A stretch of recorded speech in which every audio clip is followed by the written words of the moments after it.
May isang ano ngayon, may isang vlog, may isang lumalabas sa Facebook ngayon, sabi, salamat daw sa mga food vlogger. Alam daw nila kung saan sila hindi kakain. Well, totoo din 'yun. Kasi meron akong isang sikat na ano, yung magkapatid. Nagaling pa yata Pampanga yung mga 'yon. Kung saan na lang sulok ng Maynila pumupunta, no? Ang ganda ng editing nila, tapos sinasabi nila, masarap, masarap. Sinubukan ko, pinuntahan ko dahil malapit lang sa akin. Dito na ako sa Maynila. May pinuntahan pa nga sila, tiga Marikina eh. Fried chicken. Pinuntahan nila. Dinayo talaga nila. Fried chicken, tas sarap na sarap sila. Wow, wow, ang sarap, the best. Oh my god. Mga ganun pag ganun. Nyam, nyam, nyam, nyam. Oh my god. Ganun-ganun pa yung mga facial expression nila. Ano, akala mo talagang nasa langit sila, no? Nakakita sila ng fried chicken mula sa langit.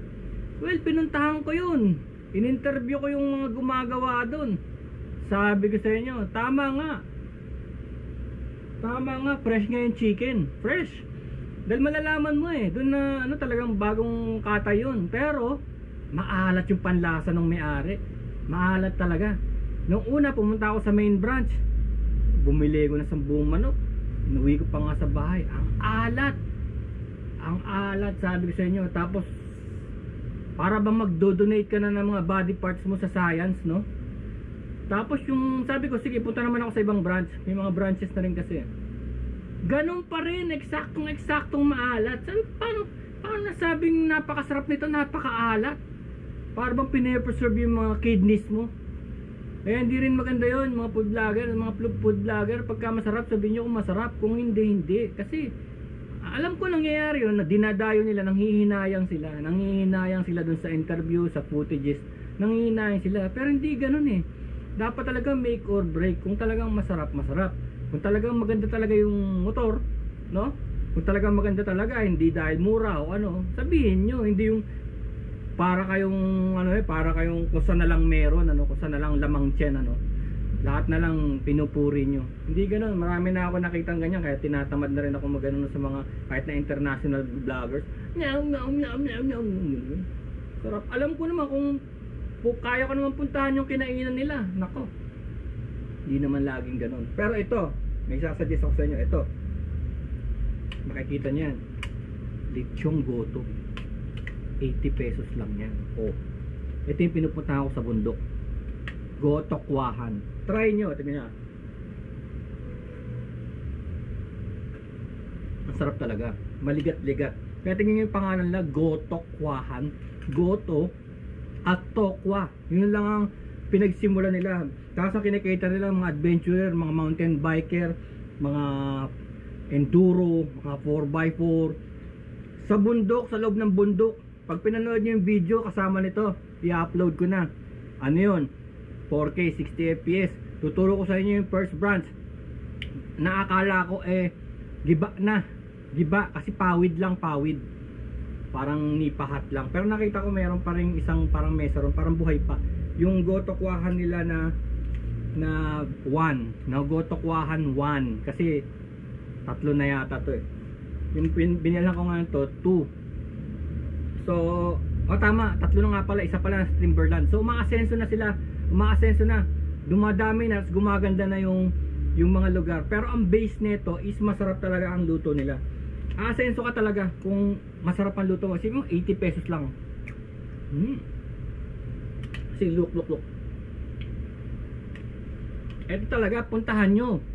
Hindi kayo magsisisi. Nakikita yung may lechon, kasi lechon to eh. Gawa to lechon.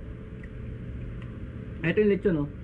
Kita nyo yung lechon, din nyo makita. Nakabalot pa rin sa isang broth na hindi mo alam kung gaano katagal to pinakuluan dahil kumapit na siya. Hindi mo na ma-distinguish yung rice sa ano, sa kasi goto rice to eh, oh. Hindi mo na makita, oh. Tapos yung lechon hindi mo na rin makita, oh, dahil kulay na niyan yung kulay nung ano, nung rice.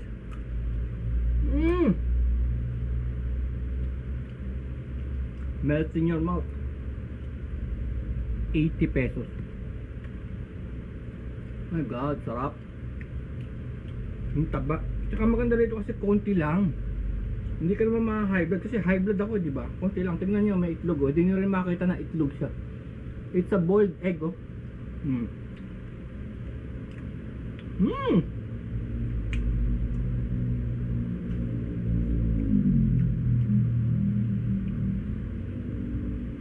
Binayaran ko to ha. Hindi ko ine-endorse to na may bayad. Hindi ako binayaran dito. Ako ang mismo nagbayad nito. Sobrang sarap lang talaga nila. At doon yung makikita yung kredibilidad ko sa pag-food vlog. Alamin nyo to, meron to sa Timberland, meron sa Barangay Silangan, meron to sa AFP housing malapit doon, malapit sa God's Love Farm. Tignan nyo na lang sa Timberland, yung papuntang yung paakyat ng Timberland, paakyat ng wall, tawag nila wall, meron doon. Ang sarap oh. Tsaka ang ganda nito, hindi siya mahal. Eh karamihan ngayon puro budulero na eh. Budulera na sa panahon ngayon eh. Lahat na ng kausap mo ngayon gustong makaisa, gustong instantly mayumaman eh, di ba? Kaya tignan mo pag pupunta ka sa Marilake, mga top silog doon 300. Ganoon lang kalakaran. 300, 250, di ba? Eh isipin nila eh, bundok to eh. Eh inangat pa namin yan dito eh. Di ba? Tapos minsan hindi masarap, para bang sasabihin sa'yo, eh nasa bundok kayo, huwag ka na maselan, di ba? Pero hindi ganun eh. Hindi dapat ganun. Ang dami pa. Busog na busog ka rito.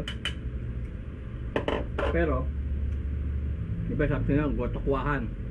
Goto. Tokwa. Ito naman yung tokwa. Hindi na ako kumuha ng tokwa at baboy. Kasi yung tokwa at baboy 50 pesos lang naman. Kaya lang meron na ron eh. Lechon yun eh, lechon. So magdodoble. Ito tokwa lang. So yung lechon ko nandun na sa kabila. This is only 25 pesos. Tignan nyo, 25 pesos, dami oh.